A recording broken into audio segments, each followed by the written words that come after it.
Assalamualaikum warahmatullahi wabarakatuh.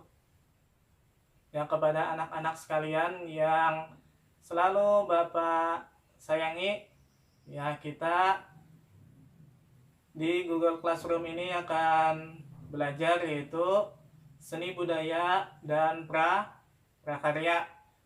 Jadi untuk kesempatan pertama ini yang akan kita bahas yaitu adalah prakarya. Jadi yang ada buku paket prakarya ini silahkan dikeluarkan dan dibuka.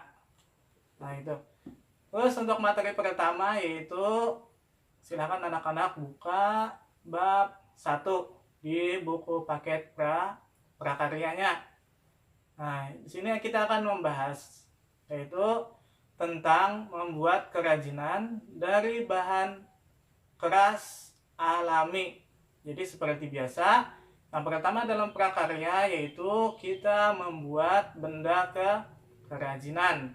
Nah, benda kerajinan ini yang akan kita bahas yaitu dari bahan keras alami atau menggunakan bahan limbah keras alami. Jadi kita usahakan selalu dalam membuat benda kerajinan yaitu menggunakan bahan limbah. Kenapa jadi kita menggunakan bahan limbah? Agar limbah yang ada di lingkungan kita bisa berkurang itu. Nah, bahan di sini, bahan keras alami di sini yaitu 1 kayu, kedua bambu, yang ketiga rotan, dan yang keempat adalah tempurung kelapa atau batok kelapa. Nah, yang kita bahas yang pertama yaitu bahan keras alami. Nah, bahan keras alami itu apa sih? Nah, bahan keras, kalau dulu itu kan kita pernah juga belajar bahan untuk kerajinan, tapi yang kita bahas yaitu bahan lunak. Nah, yang kita akan bahas di sini yaitu adalah bahan keras alami. Karena bahan keras itu nanti ada dua, ada yang alami dan ada yang buatan. Kalau bahasa lainnya kan ada yaitu bahan organik dan bahan non organik. Nah, yang akan kita bahas di sini adalah bahan limbah keras alami. Jadi bahannya itu berasal dari limbah, kemudian bersifat keras, artinya bahannya itu tidak lunak seperti tanah liat. Karena kalau tanah liat itu kan adalah bahan lunak, jadi bersifat lunak. Sedangkan yang kita bahas ini adalah bahannya yang bersifat keras. Alami berarti bahannya itu berasal dari alam, yaitu contohnya tadi kayu, rotan, bambu, dan tempurung kelapa atau batok kelapa. Satu, yang pertama yang kita bahas yaitu kayu. Bahan keras yang pertama, bahan keras alami yang pertama yaitu kayu. Kayu di sini kita hidup di Indonesia itu sangat banyak memiliki beragam jenis kayu. Itu kita bersyukur selalu kepada Allah Subhanahu wa taala karena hidup di Indonesia memiliki sangat banyak macam jenis kayu yang bisa kita olah bahan kerajinan.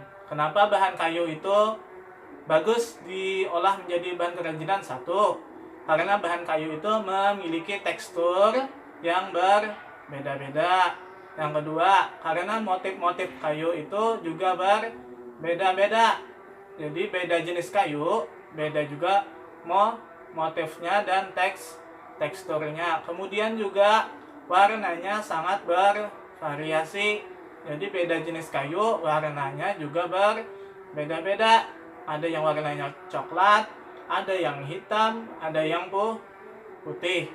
Nah, untuk membuat kerajinan dari bahan kayu, teknik. Nah, yang perlu kita ketahui itu adalah teknik atau cara mengolahnya untuk membuat bahan kerajinan.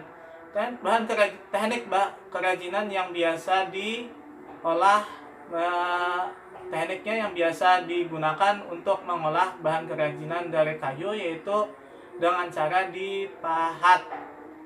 Nah, itu dengan cara dipahat menggunakan alat pahat atau biasa disebut dengan mengukir. Nah, itu yang biasa, teknik yang biasa digunakan dalam membuat bahan kerajinan yang berasal dari kayu. Jadi kayunya ini satu tadi harus berasal yang dari limbah atau potongan-potongan kayu yang sudah tidak terpakai. Kemudian kita pilih yang mana yang mudah dibuat untuk mengolah benda kerajinan, karena tidak semua benda kayu atau jenis kayu itu bisa diolah menjadi benda kerajinan. Nah, itu yang pertama tadi tekniknya, yaitu dengan cara dipahat atau diukir. Itu adalah yang berasal dari bahan kayu. Selanjutnya yang kedua, yaitu bahan keras alami yang kedua adalah bambu.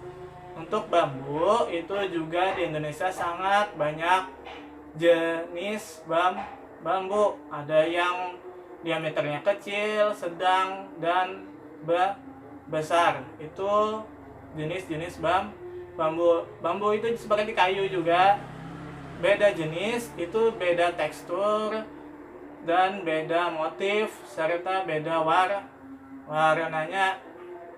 Nah, sini modelnya, kalau mau kita membuat kerajinan dari bambu, modelnya itu ada tiga. Yang pertama, kerajinan bambu itu ada menggunakan model anyaman. Nah, biasa kita temukan kan anyaman-anyaman dari bambu. Jadi bambunya itu dipotong tipis-tipis, baru dianyam membuat benda kerajinan. Atau bisa juga tanpa anyaman ya. Jadi yang kedua tanpa anyaman, tidak perlu dianyam. Misalnya bikin kursi tidak perlu anyaman. Jadi keseluruhan batang bambunya yang akan kita buat benda kerajinan, misalnya tadi kursi, itu tidak perlu dianyam. Atau yang ketiga modelnya, yaitu gabungan dari bambu yang seutuhnya atau keseluruhan dan bambu anyaman. Jadi ada yang bambu dianyam, ada yang menggunakan batang bambunya digabungkan membuatnya menjadi satu benda kerajinan. Itu adalah model yang ketiga. Jadi gabungan antara batang bambunya dengan anyaman bambu. Misalnya meja itu ada yang campuran, yaitu dengan batang bambunya dan menggunakan anyaman bambu. Atau kursi juga ada yang gabungan, yaitu menggunakan bambu seutuhnya dan anyaman bambu. Selanjutnya bahan alami yang keras alami yang ketiga, yaitu rotan. Nah, di sini kita semuanya mungkin ada yang tidak tahu apa itu rotan. Rotan itu adalah tumbuhan yang hidupnya liar, yang merambat menjalar bebas. Itu rotan. Itu bentuknya adalah panjang, diameternya kecil dan memanjang. Beda dengan bambu. Kalau bambu itu diameternya ada yang kecil, besar, dan keras. Sedangkan kalau rotan itu lebih lentur sifatnya. Itu kalau rotan. Rotan ini cara membuatnya kurang lebih dengan bambu. Jadi modelnya juga ada tiga. Ada yang menggunakan struktur bambunya secara keseluruhan, tidak dipotong dan lain sebagainya. Ada yang menggunakan anyaman. Jadi bambu itu juga biasanya dianyam, dipotong tipis-tipis, kemudian dianyam membuat benda kerajinan. Selanjutnya yang ketiga, bisa juga bambu rotan itu digunakan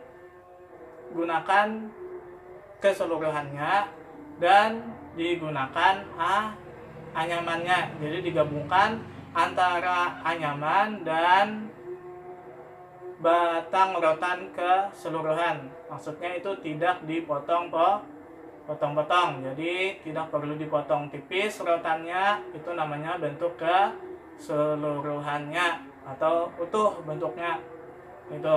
Jadi rotan juga ada 3 modelnya.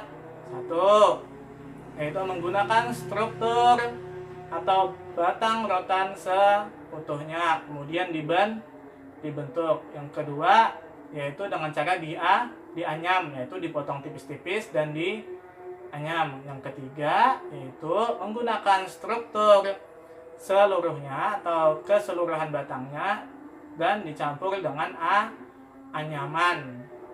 Tekniknya biasanya kalau mau membuat kerajinan dari rotan, agar rotannya itu mudah dibentuk, maka rotannya itu harus dipanaskan terlebih dahulu.